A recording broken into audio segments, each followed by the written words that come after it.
প্রশ্ন করি তোমায়, একটু ইকো কম করে দাও, ইকো কম করে দাও। প্রশ্ন করি তোমায়, তার জবাব দাও আমার। প্রশ্ন করি তোমায়, তার জবাব দাও আমার। না যদি দাও জবাব, করবো ফাইন তোমার। আমি বলি ওই ওরা বলে যে ফাইন করতে। প্রশ্ন করি তোমার, তার জবাব দাও আমার। প্রশ্ন করি তোমার, তার জবাব দাও আমার। না যদি দাও জবাব, করবো ফাইন তোমার। না যদি দাও জবাব, করবো ফাইন তোমার। করবো প্রশ্ন। দেখি তুমি আমার সাথে 8 বছর আছো, 8 বছর তো আমার বুড়ো ছাত্র, তুমি সব থেকে পুরাতন মানে বুড়ো ছাত্র। এই বুড়ো ছাত্র তুমি কি শিখেছো? কেন এরপরে তো তুমি একা একা অনুষ্ঠান করে, আমি তোমাকে এক কটা প্রশ্ন করি, দেখি তোমার যদি কতটুকু কি আছে, শুনি ঝুলিতে কি আছে দেখি। জানা যার রুকু আর সিজদা ওই কেন নাই? নামাজ পড়া জানো তো? নামাজ কেমন করে পড়ে? নামাজ পড়তে গেলে প্রথমে নিয়াত করতে হবে, রুকু সিজদা বৈঠক এগুলো করতে হবে, সালাম। আচ্ছা, রুকু সিজদা বৈঠক করে সালাম দিতে হবে। আচ্ছা, যদি নামাজ পড়তে গেলে ওই নিয়াত করে, আবার সূরা ফাতিহা পড়ে, কিরাত পড়ে, তারপরে রুকু করে, সিজদা করে, বৈঠক করে, তারপর সালাম করে, আচ্ছা ওইটা নামাজ। আর জানাজার নামাজটা কি? নামাজ দাও না। আচ্ছা, যদি ওই নামাজে রুকু সিজদা করা হয়, তাহলে জানাজার নামাজে দাঁড়িয়ে আল্লাহু আকবার বলে আমরা সালাম ফিরে নিই। তাহলে ওই নামাজে যদি রুকু সিজদা হয়, তাহলে জানাজার নামাজে রুকু সিজদা কেন হয়? শোনো ভালো করে, জানাজার রুকু আর সিজদা ওই কেন নাই? জানাজার রুকু আর সিজদা ওই কেন নাই? উত্তর কেমন দাও তুমি, দেখতে আজ আমি চাই। জানাজার রুকু আর সিজদা ওই কেন নাই? উত্তর কেমন দাও তুমি, দেখতে আজ আমি চাই। উত্তর যদি না পারো, বুঝবো তুমি বেকার। উত্তর যদি না পারো, বুঝবো তুমি বেকার। না যদি দাও জবাব, করবো ফাইন তোমার। না যদি দাও জবাব, করবো ফাইন তোমার। তুমি বললে যে এমনি নামাজের মধ্যে ফরজ নামাজ বলো, সুন্নাত, ওয়াজিব, চার নামাজ বলো, নামাজের মধ্যে রুকু শুনে বলো না, দেখি আমও বললে হবে না। চলো শুনে বলো। শুনে বলবো, উত্তরটা শোনো, ভালো করে মন দিয়ে শোনো। হ্যাঁ, মাইয়াতের সামনে সিজদা যদি করা হয়, উস্তাদ মন দিয়ে শোনো।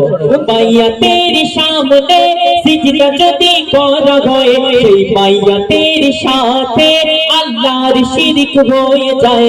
মন দিয়ে শুনছো তো? বুঝতে পারছো? মাইয়াতের সামনে সিজদা যদি করা হয়, সেই মাইয়াতের সাথে খোদার শিরক হয়ে যায়।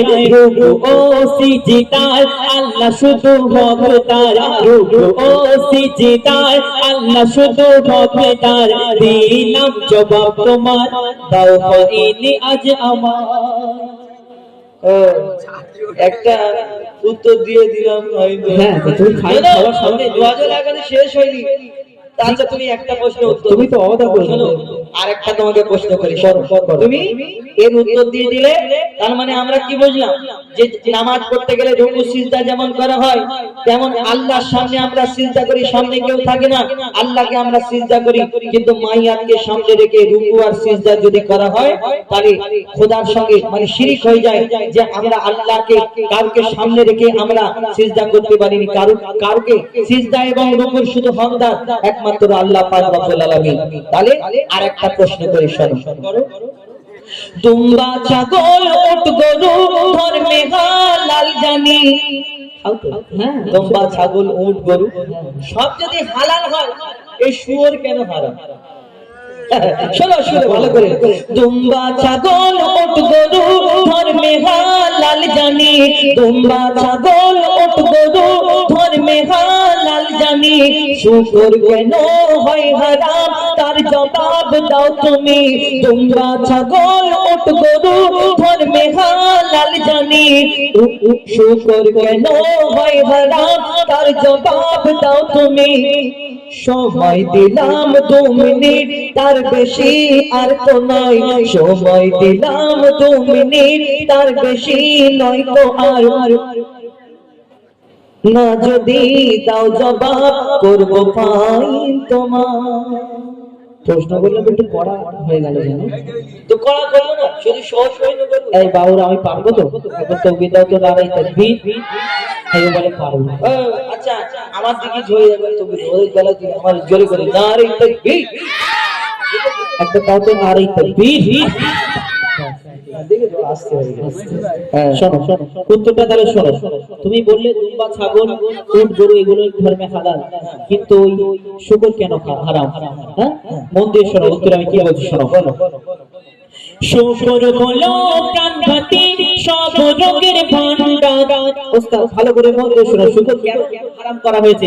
রাসূল পাক সাল্লাল্লাহু আলাইহি সাল্লাম বলেছে যে জিনিস খেলে আমার উম্মতের কষ্ট হবে, শরীরের ক্ষতি হবে, সেটা উম্মতে মুহাম্মাদীর জন্য হারাম করা হয়েছে। অতি মূল্যবান কথা, শোনো ভালো করে শোনো। বলো শুকর হলো প্রাণঘাতী সব রোগের ভান্ডার, শুকরের গোশতে তৈরি হয় ক্যান্সার। শুকর হলো প্রাণঘাতী সব রোগের ভান্ডার, শুকরের গোশতে তৈরি হয় ক্যান্সার। চরিত্রহীন এই পশু এর জোড়া নাই গো আর, চরিত্রহীন এই পশু এর জোড়া নাই গো আর। দিলাম জবাব তোমার দাও ফাইন আজ আমার। তুমি জিতে গেছে দুটো। আচ্ছা ঠিক আছে, শোনো একটা কথা বলি। আচ্ছা বলো। তুমি তো প্রশ্ন করছো আমাকে। হ্যাঁ প্রশ্ন করছি, উত্তর দিই। আমি একটা করি, বলো। ও বাবা তুমি আমার প্রশ্ন করবে? তোমার প্রশ্ন আছে? হ্যাঁ আমারও প্রশ্ন আছে। আর পুরো ছাত্র বলে। আচ্ছা বলো দেখি কি প্রশ্ন আছে। শোনো শোনো, আমরা মাছ খাই তো? হ্যাঁ মাছ খাই, মরা মাছ খাই। হ্যাঁ খাও, কিন্তু মরা মুরগি খাওয়া হারাম কেন? মরা মুরগি খাওয়া হারাম কেন? ওরকম করে সুরে বলো। আচ্ছা চলো সুরে বলি, ভালো করে সুরে বলো। আমার বললে শোনো ওস্তাদ, তোমার এখানে প্রেস্টিজের ব্যাপার আছে। আচ্ছা ঠিক আছে, মিস্টেক হয়ে যায় এতগুলো মানুষের সামনে। শোনো তুমি আমার ছাত্র, আমি ওসব ভয় করি না। চলো শোনো শোনো। মরা মাছ ইসলামে খাওয়া যে নয় হারাম। ভালো করে শোনো। মরা মাছ ইসলামে খাওয়া যে নয় হারাম, কিন্তু মরা মুরগি ওই খাওয়া কেন হারাম? মরা মাছ ইসলামে খাওয়া যে নয় হারাম, কিন্তু মরা মুরগি ওই খাওয়া কেন হারাম? আশা রাখি এর জবাব দেবে সঠিক আমার, আশা রাখি এর জবাব দেবে সঠিক আমার। না যদি তাও জবাব করবো আমাকে ফাইন করবে নাকি? শোনো তুমি বললে মরা মাছ খাওয়া হালাল, হ্যাঁ কিন্তু মরা মুরগি কেন হারাম? প্রশ্নটাকে না একটা সিম্পল প্রশ্ন, বলো। তাও তো ঠিক। কি গো মরা মরা, কিন্তু আমি পারবো, চেষ্টা করে দেখবো। একবার তাকবীর দিতে নারী তাকবীর। ঠিক আছে তোরা ভাবছি আমি, তোরা যা তাকবীর দিছিস আমি পারবো। শোনো তুমি বললে মরা মুরগি জবাই করে, আমরা যদি না জবাই করি মরা মুরগি আমাদের জন্য হারাম হয়, কিন্তু কেন হারাম শুনে রাখো। লিখছে দেখো।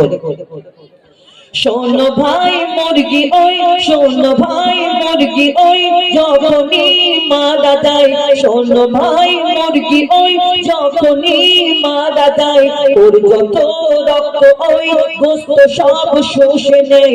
শোনো ভাই মুরগি ওই যখনই মারা যায়, ওর যত রক্ত ওই সব গোস্ত সব শুষে নেয়। রক্তে থাকে জীবাণু, গোস্ত দূষিত হয়, যদি জবাই করা হয় রক্ত সব বেরিয়ে যায়। রক্তপান হয় হারাম, রক্তপান হয় হারাম, এই যে হুকুম খোদার। রক্তপান হয় হারাম, এই যে হুকুম খোদার। দিলাম জবাব ভাই তোমায়, দিলাম জবাব আজার তোমায়, দাও ফাইন এবার আমার। শোনো তোমার থেকে কঠিন প্রশ্নের উত্তর আমি দিয়েছি, তোমাকে যদি 50 টাকা দিতে হয় তোমাকে আর আমাকে 100 টাকা দিতে, তবুও আমি জিতে আছি। শোনো আমার কথা শোনো, বলো। যেই আমি বোঝাতে পারলাম কিনা, হ্যাঁ, একদম। পাবলিককে একটু বুঝিয়ে দিই। বলো। যে আমরা মুরগি দেখবে যখন কোনো হোটেলে যাই, আমাদের ওই হিন্দু ভাইদের দোকান যদি হয় বলে হালাল করা, এরকম। হালাল করা মানে কি? এরকম জবাই করা। আর হারাম মানে কি? ওই মটকানো, অনেক সময় মুরগি ছেড়ে ফেলে দেয়, মরে যায়, তারপরে খাল পোষ হয়। তাহলে এই মুরগি না জবাই করে খেলে হারাম কেন জানেন? আমার নবী বলেছেন রক্ত পান করা হারাম, রক্ত পান করা যাবে না।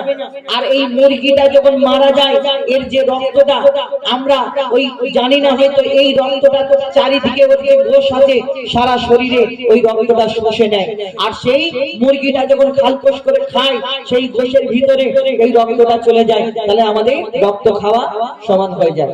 তাহলে আমরা যখন ওই বিসমিল্লাহ আল্লাহু আকবার বলে দোয়া করে যখন ওই মুরগিটা জবাই করি হালাল পদ্ধতিতে, এই রক্তটা যে বেরিয়ে যায়, তখন আমাদের জন্য মুরগিটা হালাল হয়। আর যদি রক্তটা না বেরোয়, রক্তটাই যখন গোশে পুরো শুষে নেয়, তখন সেই মুরগিটা আমাদের জন্য খাওয়া হারাম হয়ে যায়। নাকি বোঝাতে পারলাম? এবার খুশি? শেষ নয়, আমি এখনো তো পাবো তো। পাবে মানে? এখনো পাবো। আরেকটা প্রশ্ন করবো। কি জ্বালা বলে দিলেন। আচ্ছা করুন। এটা কি সহজ মতো? সহজ প্রশ্ন? আচ্ছা ঠিক আছে, যাই, শোনো আরেকটা প্রশ্ন করি। আচ্ছা। এই প্রশ্নটা আমি মনে হয় তুমি পারবে না, তো ভালো করে শোনো। হ্যাঁ? কোরআনের কোন সূরায় বলো বিসমিল্লাহ নাই? কোরআন থেকে প্রশ্ন, হ্যাঁ? একটু মন দিয়ে শুনবে। কোরআনের কোন সূরায় বলো বিসমিল্লাহ নাই? কেমন তুমি বাহাদুর, তার প্রমাণ দেখতে চাই। আমি তোমাকে বলেছি আমি বাহাদুর? না না, আমি হয়ে যায়, আমার নাম বাহাদুর না। বাহাদুর না, বাহাদুর মানে বলেছি আমি বাহাদুর? ফালতু কথা বাহাদুর মানে মহান। হ্যাঁ, তুমি বুড়ো ক্রিটিক্যাল লোক, বুঝতে পেরেছি না? বলো। শোনো শোনো, কোরআনের কোন সূরায় বলো বিসমিল্লাহ নাই? কেমন তুমি বাহাদুর, তার প্রমাণ দেখতে চাই। মনে হয় এর জবাব নাই কাছে গো তোমার, মনে হয় এর জবাব নাই কাছে গো তোমার। না যদি দাও জবাব, করবো ফাইন তোমার। হুজুর কি গো, একটু বলে দাও। হুজুর হাসছে, এই বলো। হ্যাঁ, এই বলে দিয়েছে, হুজুর বলে দিয়েছে। চলো, হুজুর বলে দিয়েছে, আমি এবারে পেরে যাবো। শোনো, বলো। তাহলে মন দিয়ে, তাহলে মন দিয়ে শুনে নাও ছোট ভাই, তাহলে মন দিয়ে শুনে নাও ছোট ভাই। কোরআনের সূরা, কোরআনের সূরা তওবাতে বিসমিল্লাহ দেখো নাই। শোনো, তাহলে মন দিয়ে শুনে নাও ছোট ভাই। কোরআনের সূরা তওবাতে বিসমিল্লাহ নাই। এবার তুমি হার শিকার, এবার তুমি হার শিকার করো সামনে সবার। এবার তুমি হার শিকার করো সামনে সবার। দিলাম জবাব ছোট ভাই, দাও ফাইন এখন আমার। ভুল হয়ে গেছে সত্যি, আর প্রশ্ন করবো না। আর হবে না তো? না, আর প্রশ্ন করবো না। জীবনে যদি এর পরে কোনদিন আমার সাথে লেগে যায়, পিঠে চামড়া পুরো। যাই হোক, এই গজল থেকে আপনাদের কিছু শিক্ষা, এর থেকে কিছু বুঝতে পারলেন, আশা করি বোঝাতে পারলাম। প্রশ্ন উত্তরের গজল, কিন্তু এই প্রশ্ন উত্তরের মধ্যে অনেক লজিক রয়েছে। কিন্তু কেন আমরা অনেক সময় বলি হারাম, কিন্তু হারামটা কেন, এই বিষয়টা আমরা চাই আপনাদের সঙ্গে তুলে ধরার। এবং যত ইউটিউবার ভাই আছে, আমি রিকোয়েস্ট করবো এই গজলটা যারা যারা ছাড়বেন, আমি এই গজলটা বলছি, এই কথাটা এই যে শেষেতে আমি যেটা বলছি, এই গজলটা যিনি লিখেছেন কবি বনি আমিন সাহেব, এনার নামটা উল্লেখ করবেন। এই কথাটা মিডিলে হয় যখন হোক উল্লেখ করবেন। এই গজল যিনি লিখেছেন কবি বনি আমিন সাহেব। এরপরে যদি বাড়াতে যায় অনেক লম্বা হয়ে যাবে কবির নাম। তো এই নামটা কেন, তাহলে কবি সাহেব হয়তো আমাদের খারাপ ভাববে, তাই না? ভাববে যে হয়তো এনার আমার নাম উল্লেখ করিনি। যিনি লেখেন সে তো বিনা স্বার্থে লেখেন। আর এই গজলটা যিনি লিখেছেন আমাদের দিয়েছেন এই প্রচার করার জন্য, কিন্তু আমরা অনুষ্ঠান করছি, কবি ঘরে বসে আছে, তো ওনারও মন চাই যে আমারও একটু নামটা প্রচার হোক। তো আমাদের কবি বনি আমিন সাহেবের লেখা এই কথাটা আপনারা তুলে ধরবেন। এখন আপনাদের সঙ্গে